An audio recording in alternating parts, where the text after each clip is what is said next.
ದೇಶಕ್ಕೆ ಯೋಧ, ನಾಡಿಗೆ ರೈತ, ಬಾಳಿಗೆ ಗುರು ಒಬ್ಬ ತಾನೆ.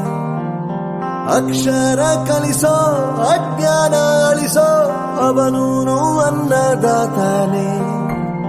ತಪ್ಪು ಸರಿಯ ತಿದ್ದಿ ತಿಳಿ ಹೇಳಿ ಸಮಬುದ್ಧಿ ನಮ್ಮ ಚಿತ್ತ ಶುದ್ಧಿಯಾಗೋ ಹಾದಿ.